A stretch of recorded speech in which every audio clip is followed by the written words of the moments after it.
So a couple of people will tell you to launch your podcast with multiple episodes, but they never talk about what types of episodes.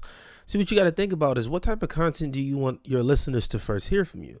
That's going to determine if they are dying to listen to your show, if they just need to, or if it's even a research show that they listen to and they want to learn something very specific. So today I want to break down the types of episodes you should have available when you launch your podcast.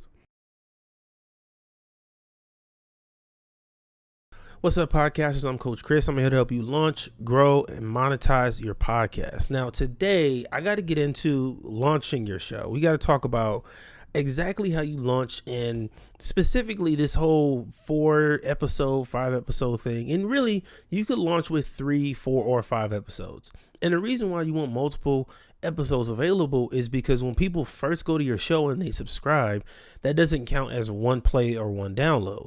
It actually counts as 3 because you have multiple episodes on there, right? If you have 3 episodes, it's 3 downloads. If you have 5 episodes, it's 5 downloads. And on your launch day, when you first put the show out there, that's when people first find out about the content and they're most likely going to subscribe. Now, in that initial week, 2-week span, after you put out those first episodes, you should have 2 episodes a week following for at least the next 4 weeks, at the very least, because you want to have more than enough content that people can binge on. But what I really want to get into today is what types of episodes should you launch with, because this goes into a deeper thing for me. I think too many podcasters focus on these same types of. The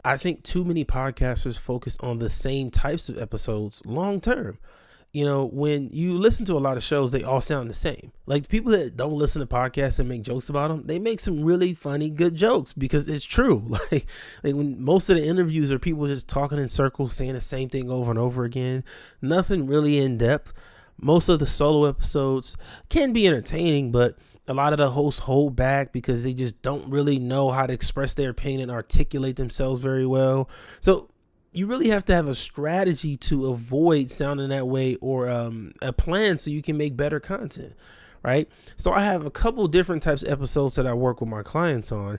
And really this comes down to what type of podcast you have. Because if you're an entertainment show, if you're talking comedy, sports, pop culture, I would even put politics in entertainment now. Like politics is entertainment at this point. Then your type of content is going to be different from somebody else's, right? Because if you're doing pop culture or news, it's really hard. Even politics, it's difficult to batch produce content unless you're talking about history or something, right? It's really, really difficult to batch produce that kind of content because you need the news to actually cover the content. Then you get in a situation where you got to make time to record over and over again, you and your co-host, whoever you're working with, and it just can be a lot. It's overwhelming. So how do you launch the show with a ton of content, right? And this is where I think you got to get creative. What I suggest is that you talk about history, right? And I'll give you an example. If I were to launch a music podcast today and I wanted to talk about J. Cole's new album, The Fall Off, just came out last week on Friday, right? That's one video I could cover, but I could also talk about my favorite albums from the 80s or favorite albums from the 90s or whatever, right? So you can put out those historical episodes. This works very well for sports podcasts. If you're launching a sports show, one of the best things you can do is talk about, if it's a team specific show, like if you're launching a podcast that's about the Lakers, when you launch, you could talk about your favorite Lakers ever, the worst Lakers ever, the best Laker coaches. Like you could just have fun with that literally for 5 episodes. And that's going to help you launch with really, really great content. Another thing that's really good about this content is it shares your perspective on certain things, because if it's an entertainment show, then most people are going to have an opinion about the history of that entertainment aspect, right? I'll give you another example. Let's say you have a comedy podcast, right? You could talk about your favorite comedians, why you love them, why they're so great, what they do that's so special. And people might not agree or disagree, but they get to know more about you because they're listening to great content, great conversations, right? And think about how easy it is to just talk about something like that, right? And I also teach my clients this because in the beginning, you don't want it to be complicated. You want it to be easy. You don't want to overcomplicate things, trying to be too fancy. You're just getting started as a podcaster. The best thing you can do in the beginning is just have a conversation. That's it. Whether you're talking with a friend with a microphone in front of you, or it's a virtual interview and a person that's across the world, It's just a conversation.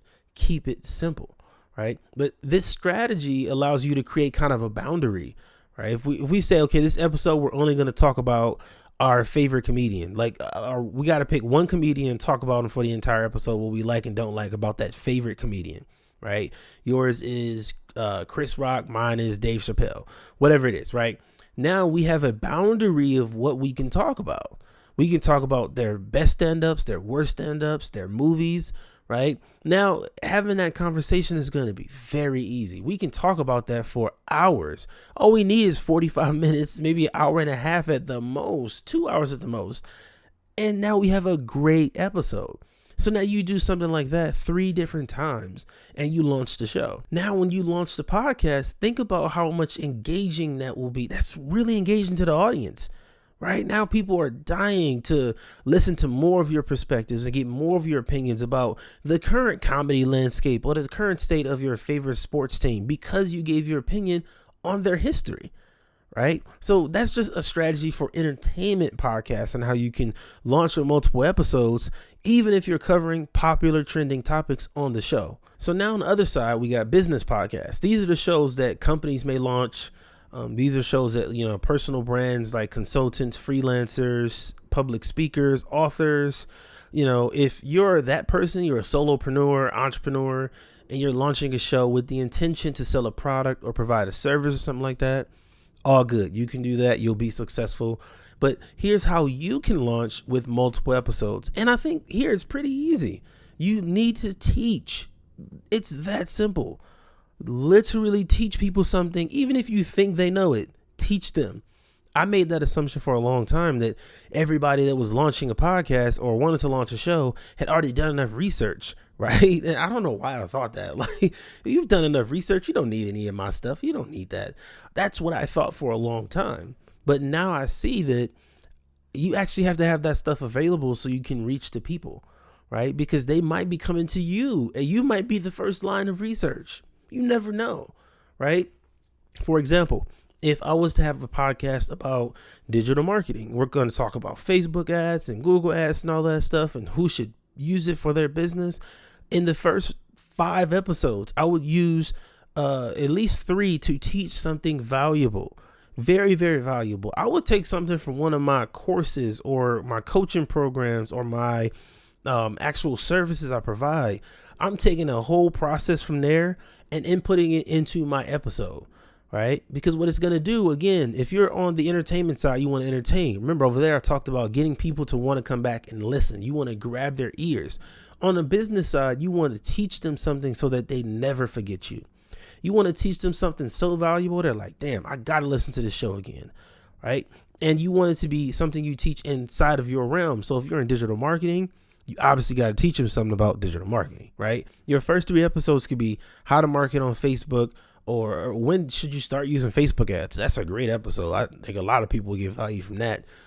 How to use mailing lists in 2021 and beyond, or something like, should you pay for influencer marketing? Something like that. Very simple. Those are 3 very good episodes. Like if your agency, pick that up, go ahead and take it, run with it, do what you do.